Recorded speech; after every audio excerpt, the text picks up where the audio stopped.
Welcome to our channel. இப்போ நீங்கள் பார்க்க போகிறது வந்து மீன் குழம்பு. அதுக்கு கடுகு 1/2 டீஸ்பூனு, வெந்தயம் 1/2 டீஸ்பூன் போட்டு 2 டேபிள் ஸ்பூனு எண்ணெயில் போட்டு பொரிஞ்சதும் ஒரு வெங்காயம், வெள்ளாரி வெங்காயம் வந்து 1 அதில் போட்டு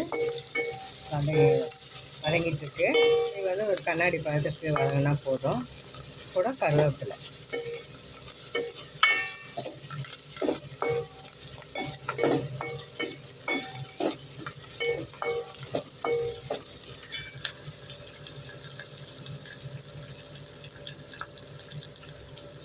பச்சை மிளகாய்,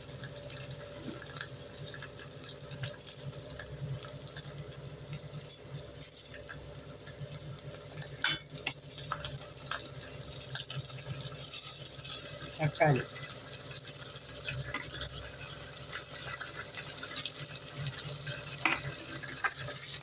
ஒரு பெரிய தக்காளி, பச்சை மிளகாய் வந்து சின்னதாக இருக்கிறதுனால நான் வந்து ஒரு 3 பச்சை மிளகாய்.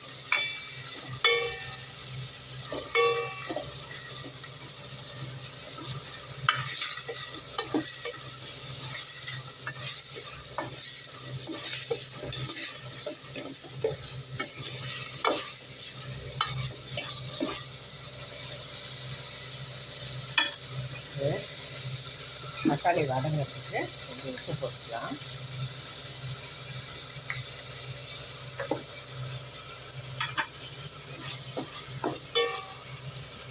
நல்லா வதங்கட்டும்.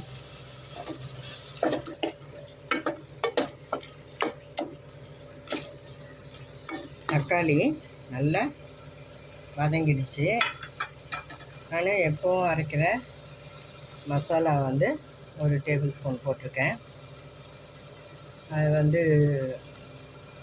வெங்காயம், தக்காளி, ஒரே ஒரு பச்சை மிளகாய், பூண்டு 6-7 பல், சீரகம் 1 ஸ்பூனு, மிளகு 1 ஸ்பூனு, கருவேப்பிலை. இதை அரைச்சிட்டு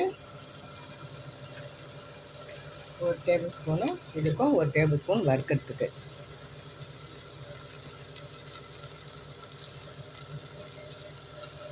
மஞ்சத்தூள் ஒரு 3/4 டீஸ்பூன்.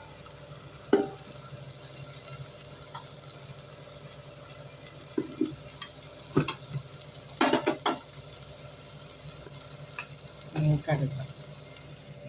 இது எல்லா சாமானும் போட்டு அரைச்ச தனியாக தூள். இது ஒரு 2 டேபிள் ஸ்பூன் போட்டுக்கிறேன். இது வந்து வெறும் மிளகாத்தூள், வீட்டில் அரைச்ச வெறும் மிளகாத்தூள். அவங்க காரத்துக்கு ஏற்ற மாதிரி போட்டுக்கோங்க. மீன் குழம்புன்றதுனால வெறும் மிளகாத்தூள் அந்த காரத்துக்கு ஏற்ற மாதிரி நம்ம தேவையான அளவு போட்டுக்கலாம். இப்போ சால்ட்டு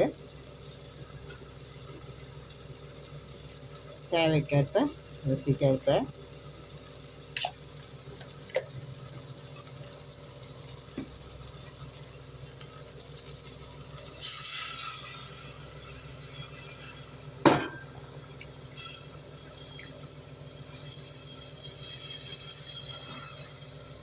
இது நல்லா கொதிச்சு வரட்டும். இப்போ புளி ஊற்றிக்கலாம்.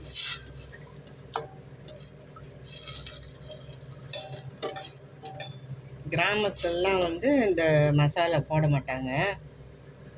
எங்கள் வீட்டில் இந்த மசாலா போடலைன்னா பிடிக்காது. அதனால் இது போட்டு தான் செய்வோம். குழம்பு வந்து ரொம்ப டேஸ்டியாக இருக்கும். நாங்கள் சின்ன வயசுலேருந்து இதை போட்டு பழகிட்டோம். மீன் குழம்பு அவ்வளோ ருசியாக இருக்கும்.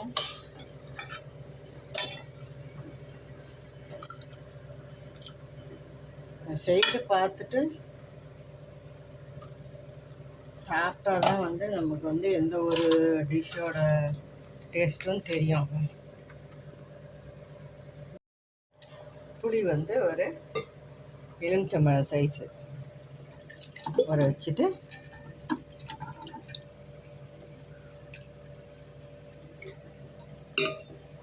அதாவது புளி வந்து மீன் குழம்புக்கு கொஞ்சம் தூக்கலாக இருந்தால் தான் டேஸ்ட்டாக இருக்கும்.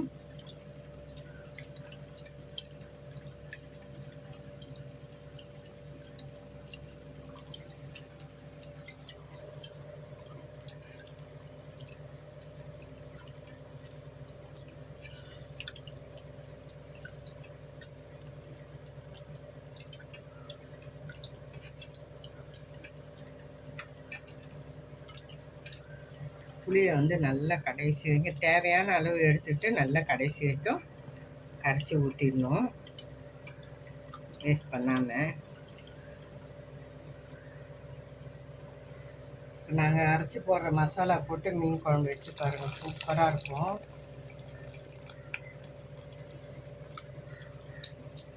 நாங்கள் போடாத வந்து மீன் குழம்பு வைக்க மாட்டோம். வெறும் காரக்குழம்புல மீன் போட்ட மாதிரி இருக்கும்ன்ட்டு யாரும் சாப்பிட மாட்டாங்க.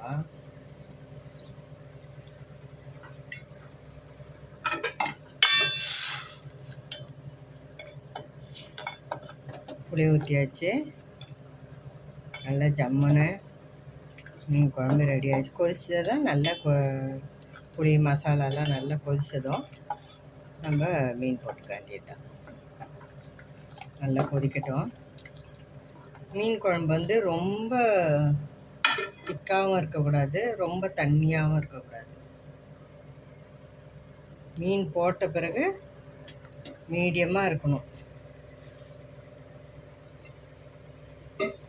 அப்போ தான் வந்து நல்லாயிருக்கும். இப்போ மூடி வச்சிடுறேன், நல்லா கொதி வரும்.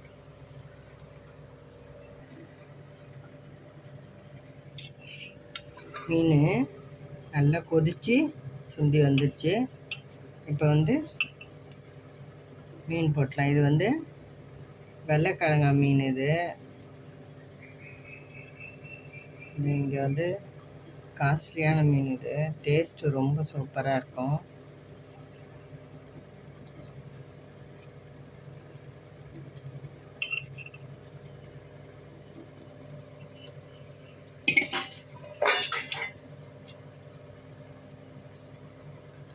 நல்லா சூப்பரான மீன் குழம்பு ரெடி ஆகிடுச்சு.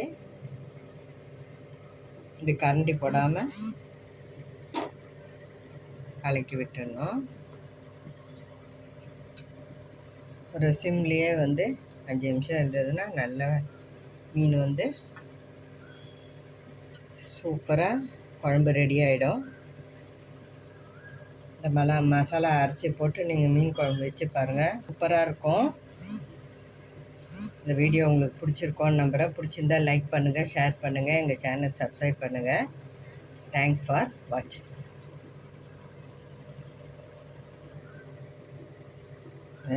ஈர்க்கோட போட்டோம்னா அது வந்து ரொம்ப டேஸ்டியாகவும் இருக்கும், உடம்புக்கு ரொம்ப நல்லது.